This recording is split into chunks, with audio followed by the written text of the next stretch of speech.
আসসালামু আলাইকুম প্রিয় শিক্ষার্থী, আশা করি তোমরা ভালো আছো। আলহামদুলিল্লাহ, আমিও তোমাদের দোয়ায় ভালো আছি। আজকে আমি আমার 198 নম্বর লেকচার শুরু করতে যাচ্ছি। আজকের 198 নম্বর লেকচারের শুরুতে তোমাদের প্রতি আহ্বান রাখবো আমার ইউটিউব চ্যানেল ফ্লার্ক ভিডি চ্যানেলটি সাবস্ক্রাইব করার জন্য। ফ্লার্ক ভিডি চ্যানেলটি সাবস্ক্রাইব করলে আশা করি তোমরা উপকৃত হবে। প্রিয় শিক্ষার্থী, আজকে দ্বাদশ শ্রেণীর পদার্থবিজ্ঞান দ্বিতীয় পত্রের স্থির তড়িৎ অধ্যায় থেকে দুই একটি নতুন টপিক নিয়ে আলোচনা করতেছি। আজকে আলোচনার প্রথম টপিক হচ্ছে গাউসের সূত্র হতে কুলম্বের সূত্রের প্রতিপাদন। দেখো, আমরা গাউসের সূত্র জানতাম পুনঃবদ্ধ ক্ষেত্রে স্থির তড়িতের মোট অবিলম্ব আবেশ ওই ক্ষেত্রের মোট চার্জের 1/ε0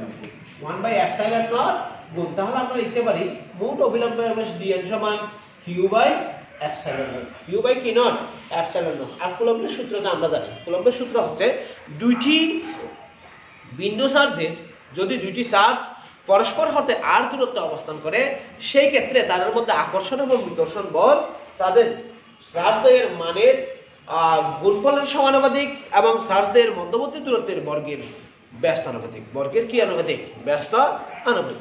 এবং আকর্ষণ বা বিকর্ষণ বল চার্জের সংযোজক সরলরেখা বরাবর কি করে?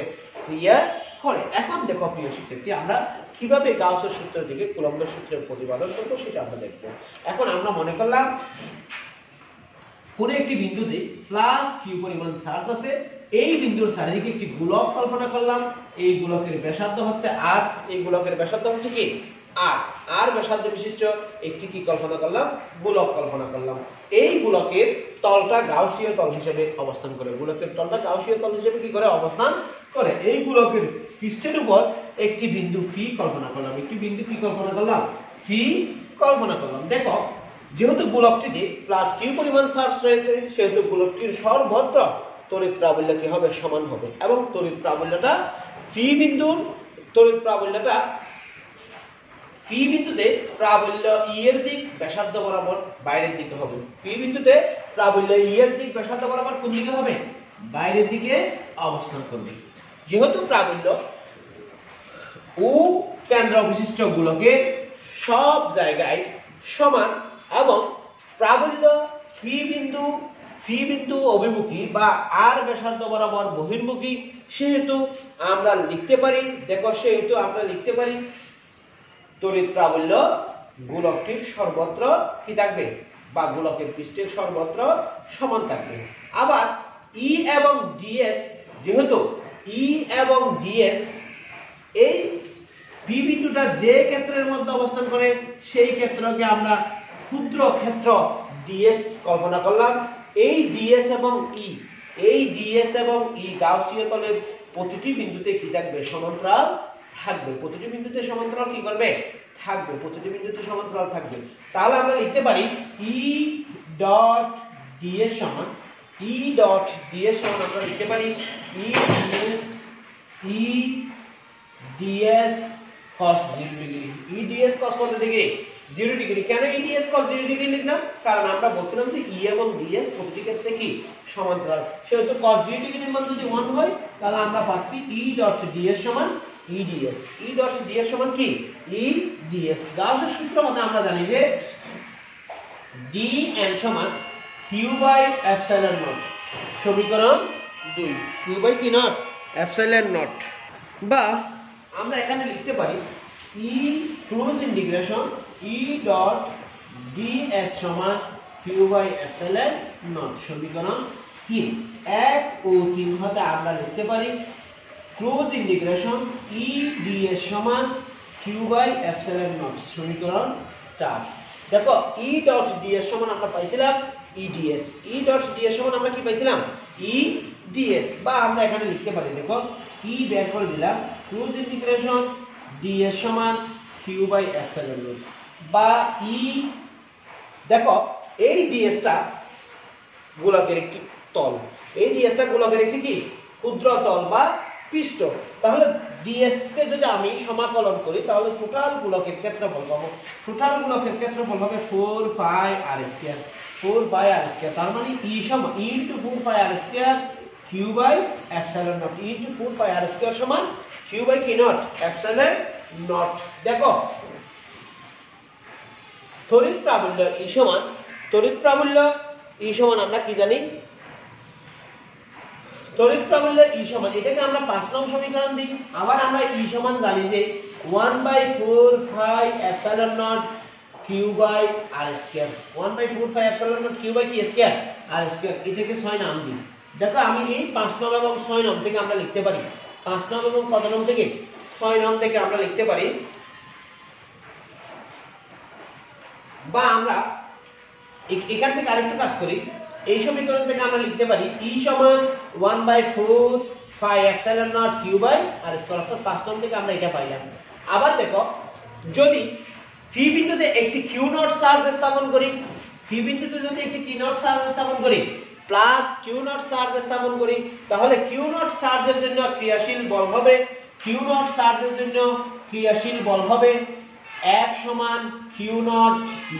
F সমান q নট E। তাহলে আমরা এখানে লিখতে পারি q naught into 1/4 pi epsilon naught q by r square. এই সমীকরণটা এখান থেকেই পেয়েছি।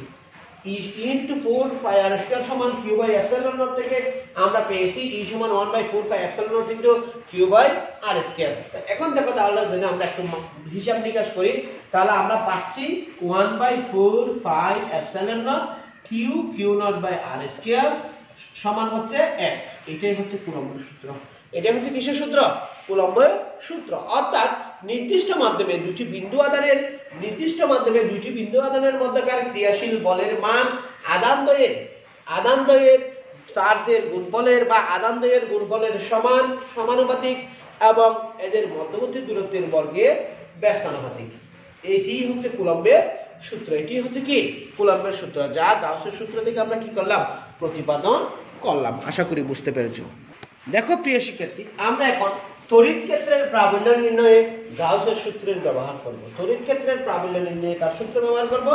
গাউসের সূত্রের ব্যবহার করব। এর নাম্বার হচ্ছে দুটি চার্জিত সমান্তরাল পাথের দরুন তড়িৎ ক্ষেত্রের প্রাবল্য। দুটি চার্জিত সমান্তরাল পাথের দরুন তড়িৎ ক্ষেত্রের কি প্রাবল্য। দেখো, কোন চার্জিত ক্ষেত্রে চার্জের মান জানা থাকলে গাউসের সূত্র প্রয়োগ করে তড়িৎ প্রাবল্য নির্ণয় করা যায়। আবার বলতেছি, কোন চার্জিত ক্ষেত্রে চার্জের মান জানা থাকলে গাউসের সূত্র ব্যবহার করে তড়িৎ ক্ষেত্রের প্রাবল্য কি করা যায়, নির্ণয় করা যায়। এর থেকে গাউসের সূত্র হতে কুলম্বের সূত্রও কি করা যায়, প্রতিষ্ঠিত করা যায়। আমরা কিছুক্ষণ আগে কুলম্বের সূত্র কি করছিলাম, প্রতিষ্ঠিত করছিলাম। এখন আমরা দুটি চার্জিত সমান্তরাল পাথের দরুন তড়িৎ ক্ষেত্রে কি নির্ণয় করব, প্রাবল্য নির্ণয় করব। দেখো, m এবং n দুইটি পাথ, m এবং n দুইটি পাথ, এটা m পাথ, এটা n পাথ। দেখো, এই দুটি পাথ, একটাতে পজিটিভ চার্জ দিলাম, m পাথে কি চার্জ দিলাম, পজিটিভ চার্জ দিলাম, তখন n পাথে কি সৃষ্টি হবে, নেগেটিভ চার্জ সৃষ্টি হবে। ঠিক আছে, n পাথে কি চার্জ সৃষ্টি হবে, নেগেটিভ চার্জ সৃষ্টি হবে। এখন দেখো, মনে করি m ও n দুটি চার্জিত সমান্তরাল পরিবাহী, m পাতে ধনাত্মক চার্জ এবং n পাতে ঋণাত্মক চার্জ আছে। প্রত্যেক পাতের একক ক্ষেত্রফলে চার্জের পরিমাণ প্রত্যেক পাতের একক ক্ষেত্রফলে চার্জের পরিমাণ সমান হচ্ছে সিগমা। মনে করলাম প্রত্যেক পাতের একক ক্ষেত্রফলে চার্জের পরিমাণ হচ্ছে কি সিগমা, যাকে তলমাত্রিক ঘনত্ব বলা হয়। পাদ্বয়ের মধ্যবর্তী কোন বিন্দু P তে তড়িৎ ক্ষেত্র E নির্ণয় করব। পাদ্বয়ের মধ্যবর্তী কোন বিন্দু, মনে করো এই বিন্দুটা P, এই বিন্দুতে তড়িৎ ক্ষেত্র কি নির্ণয় করব, E নির্ণয় করব। এখন দেখো, m পাতের জন্য P বিন্দুতে তড়িৎ ক্ষেত্রের মান, m পাতের জন্য P বিন্দুতে তড়িৎ ক্ষেত্রের মান, m পাতের জন্য P বিন্দুতে তড়িৎ ক্ষেত্রের বা তড়িৎ প্রাবল্যের মান E1 সমান sigma by 2 epsilon not. E1 সমান সিগমা বাই কি এপসাইলন নট, 2 এপসাইলন নট। দিক হবে mn বরাবর, দিক হবে কি বরাবর, m থেকে n বরাবর, কারণ n পাতে ঋণাত্মক চার্জ বিদ্যমান। দিক হবে mn বরাবর। কি বরাবর এম এন বরাবর, দিক হচ্ছে এম এন বরাবর। এখন দেখো এন পাতের জন্য পি বিন্দুতে তড়িৎ ক্ষেত্রের মান E2 সমান হবে sigma by tau 2 epsilon naught. Sigma by কি হবে 2 এপসিলন নট। এই ক্ষেত্রে দিক হবে mn বরাবর, এই ক্ষেত্রে দিক হবে কি mn বরাবর, কারণ এই ক্ষেত্রে দিক হবে mn বরাবর, কারণ n পাতে কি চার্জ রয়েছে নেগেটিভ চার্জ বিদ্যমান, n পাতে নেগেটিভ চার্জ কি বিদ্যমান, এজন্য এই ক্ষেত্রে দিক কি হবে mn বরাবর হবে। তাহলে m পাতের জন্য তড়িৎ প্রাবল্য পাইলাম E1, n পাতের জন্য তড়িৎ প্রাবল্য পাইলাম কত E2। তাহলে মোট তড়িৎ প্রাবল্য E সমান p বিন্দুতে মোট তড়িৎ প্রাবল্য p বিন্দুতে মোট তড়িৎ প্রাবল্য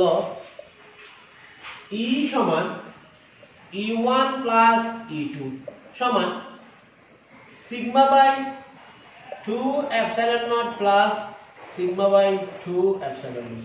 sigma by 2 epsilon naught plus sigma by কি 2 এপসিলন নট। টোটাল হিসাব করলে আমরা পাবো সিগমা বাই এপসিলন নট।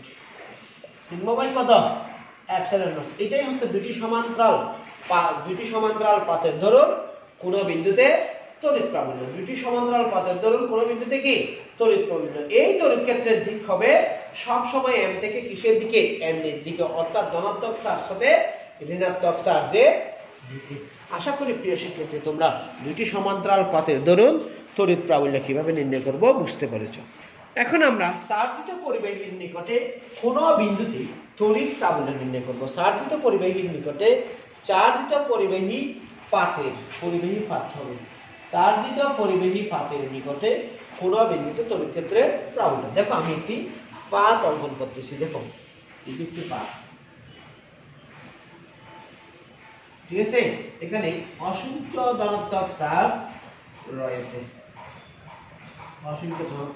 রয়েছে, এই পাত হতে একটি নির্দিষ্ট দূরত্বে একটি বিন্দু P, এই বিন্দুটা P, এই P বিন্দুতে পাতের জন্য কি নির্ণয় করব তড়িৎ প্রাবল্য নির্ণয় করব। P বিন্দুতে পাতের জন্য কি নির্ণয় করব তড়িৎ প্রাবল্য নির্ণয় করব। দেখো পাতের এই অংশকে আমরা মনে করলাম R। এই P বিন্দুটা দেখো পাতের উপর এমন একটি সিলিন্ডার আকৃতির গৌসীয় তল কল্পনা করব, পাতের উপর এমন একটি সিলিন্ডার আকৃতির গৌসীয় তল কল্পনা করব, পাতের উপর এমন একটি সিলিন্ডার আকৃতির কি কল্পনা করব ঘষীয় তল কল্পনা করব, যেন P বিন্দুটি কি করে ওই সিলিন্ডার আকৃতির গৌসীয় তলের মধ্যে অবস্থান করে। সিলিন্ডার আকৃতির কিসের মধ্যে অবস্থান করে গৌসীয় তলের মধ্যে অবস্থান করে, বা গৌসীয় তলের বৃত্তাকার অংশের মধ্যে কি করে অবস্থান করে, মতো করে একটি কি আঁকবো সিলিন্ডার অঙ্কন করব, ঠিক আছে। এখন দেখো প্রিয় শিক্ষার্থী আমি আবার বলতেছি, অসীম দৈর্ঘ্যের এবং প্রস্থের একটি চার্জিত পরিবাহী পাতের একক ক্ষেত্রফলের চার্জের পরিমাণ মনে করলাম সিগমা। পাতের একক ক্ষেত্রফলে চার্জের পরিমাণ সিগমা, পাতের একক ক্ষেত্রফলে চার্জের পরিমাণ কত সিগমা। এখন দেখো এই পাতের নিকটে P বিন্দুতে আমরা কি নির্ণয় করব প্রাবল্য নির্ণয় করব। পাতের সাথে লম্বভাবে সিলিন্ডার আকৃতির একটি গৌসীয় তল এমন ভাবে কল্পনা করি যেন গৌসীয় P বিন্দুটি গৌসীয় তলের বা সিলিন্ডার আকৃতির তলের বৃত্তাকার অংশের উপর কি করে অবস্থান করে, বৃত্তাকার অংশের উপর কি করে অবস্থান করে। দেখো P বিন্দুটি বৃত্তাকার অংশের উপর অবস্থান করতেছে কিনা, ঠিক আছে। মনে করলাম এই ক্ষুদ্র অংশটির ক্ষেত্রফল dA, এই ক্ষুদ্র অংশটির ক্ষেত্রফল কত dA। এখানে এই বক্রতলের উপর আরেকটি ক্ষুদ্র অংশ কল্পনা করলাম, এই ক্ষুদ্র অংশের ক্ষেত্রফল কি ডি এ। এই ক্ষুদ্র অংশের ক্ষেত্রফল হলো কি ডি এ। এখন দেখো প্রিয় শিক্ষার্থী, আমি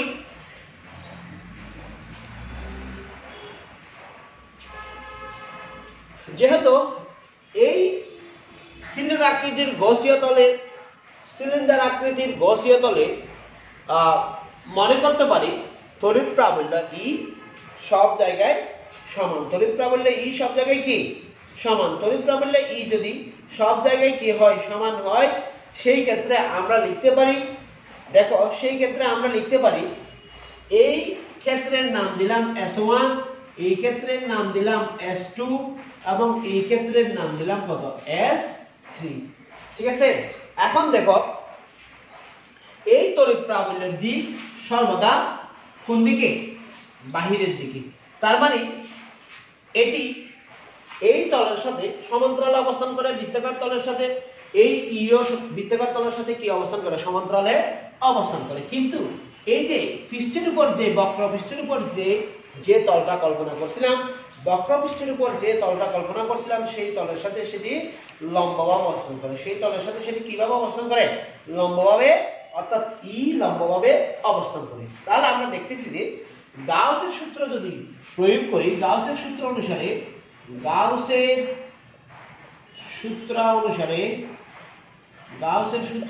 আমরা জানি যে close integration E dot d s সমান কিউ বাই এপসাইলন নট, বা আমি এটাকে লিখতে পারি epsilon close integration E dot d s সমান q. Close integration E dot d s সমান কি কিউ। এখানে ডিএস এর পরিবর্তে যেহেতু আমরা এ লিখছি তাহলে ডি এ লিখি, এ যেহেতু লিখছি তাহলে আমরা কি লিখি ডি এ লিখি। দেখো এখন এই বৃত্তাকার অংশের জন্য, অর্থাৎ S1 অংশের জন্য গাউসের সূত্র দাঁড়াবে এপসাইলন নট ক্লোজ ইন্টিগ্রেশন, বা আমরা ক্লোজ ইন্টিগ্রেশন না লিখে এটাকে সারফেস ইন্টিগ্রেশন লিখতে পারি। S1 এর জন্য আমি S1 তলের জন্য লিখলাম S1 সারফেস ইন্টিগ্রেশন, অর্থাৎ S1 close integration E dot d a সমান ই ডট ডিএ। S1 এর জন্য গাউসের সূত্রের অংশ হবে, S1 এর জন্য গাউসের সূত্র হবে epsilon naught close integration E dot DA. S2 এর জন্য S1 S2 বা এই টোটাল সিলিন্ডার আকৃতির অংশের তিনটা অংশ সিলিন্ডার আকৃতির কি বলে গাউসীয় তলের জন্য গাউসের সূত্র যদি আমরা প্রয়োগ করি তাহলে আমরা লিখতে পারি, তাহলে আমরা কি করতে পারি লিখতে পারি epsilon naught S1 close integration E dot d a epsilon naught S2 close integration E dot d a plus epsilon naught S3 close integration E dot d a সমান কিউ। ই ডট ডিএ সমান কি কিউ। তাহলে আমরা লিখতে পারি close integration epsilon naught close integration S1 E dot d a, E dot কি d a plus epsilon naught close integration S3 E dot d a সমান q. এখানে দেখো কেন S3 এপসাইলন নট S2 ই ডট ডিএ সমান কেন 0 হয়ে যাবে সেটা দেখো, কারণ এই কোণটা এবং এই যে এই ক্ষেত্রের দিক এবং প্রাবল্যের দিকের মধ্যবর্তী কোণ হচ্ছে 90 ডিগ্রি। এই ক্ষেত্রের দিক এবং প্রাবল্যের দিকের মধ্যবর্তী কোণ কত ডিগ্রি 90 ডিগ্রি। cos 90 ডিগ্রি মান কত হয় 0 হয়। আমরা এখান থেকে ই ডট ডিএ সমান ই ডিএ cos 90 ডিগ্রি পাবো। cos কত ডিগ্রি পাবো 90 ডিগ্রি পাবো। ই ডিএ cos 90 ডিগ্রি সমান কি হয়ে যাবে 0 হয়ে যাবে। E dot E DA cos 90 degree সমান কি হবে 0 হয়ে যাবে। এখন দেখো সিলিন্ডারের বক্রতলের সব বিন্দুতে তড়িৎ প্রাবল্যের মান ই সমান, এটা আমরা আগেই ধরে নিয়েছিলাম, এবং ওই তলের উপর লম্বভাবে ক্রিয়া করে। ওই তলের উপর কি করে লম্বভাবে ক্রিয়া করবে। সুতরাং আমরা লিখতে পারি epsilon naught S1 close integration E dot dA plus epsilon not কি S3 close integration E dot dA সমান Q। E ডট dA সমান কি Q। এখন দেখো এই যে এখানে এই বৃত্তাকার তলের সাথে এই তড়িৎ প্রাবল্য পরস্পর সমান্তরাল অবস্থান করতেছে। পরস্পর কি অবস্থান করতেছে? সমান্তরাল অবস্থান করতেছে। এখানে এই তলের সাথে এই তড়িৎ প্রাবল্য পরস্পর কি অবস্থান করতেছে? সমান্তরালে অবস্থান করতেছে। তাহলে আমরা লিখতে পারি, দেখো তাহলে আমরা কি লিখতে পারি? এখান থেকে আমরা লিখতে পারি epsilon naught close integration S1 E dA cos 0 degree plus epsilon naught close integration S3 E dA cos 0 degree সমান Q, বা epsilon naught S1 E dA plus epsilon naught close integration S3 E dA সমান Q। বা দেখো আমি ই গুলি বের করে দিচ্ছি। Epsilon naught E S1 dA plus epsilon naught E S3 dA সমান Q। এখন দেখো এই যে গুলো, এটা কিসের ক্ষেত্রফল? বৃত্তের ক্ষেত্রফল। কিসের ক্ষেত্রফল? বৃত্তের ক্ষেত্রফল।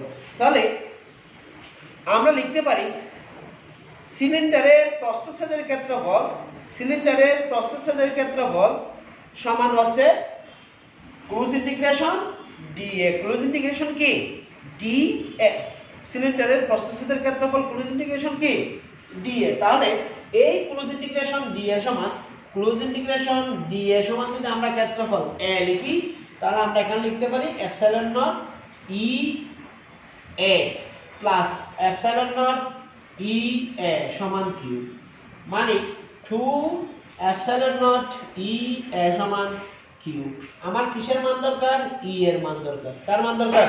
E এর মান দরকার। তাহলে E এর মান যদি আমরা বের করতে যাই, তাহলে আমরা কি পাবো একটু দেখি।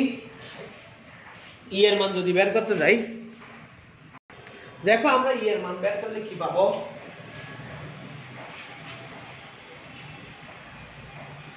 দেখো আবার আমরা জানি যে Q সমান, বা এভাবে লিখি সিগমা সমান Q বাই A, বা Q সমান সিগমা A। তাহলে আমি যদি এখানে বসাই দিই, বা 2 এপসাইলন নট E A সমান সিগমা A, চলে গেলে বাকি থাকবে E সমান sigma by 2 epsilon naught, sigma by 2 epsilon naught. এটাই হচ্ছে চার্জিত পরিবাহীর পাতের নিকটে কোন বিন্দুতে তড়িৎ প্রাবল্য, তড়িৎ ক্ষেত্রের প্রাবল্য। চার্জিত পরিবাহী পাতের নিকটে কোন বিন্দুতে, চার্জিত পরিবাহী পাতের নিকটে কোন বিন্দুতে তড়িৎ ক্ষেত্রের প্রাবল্য।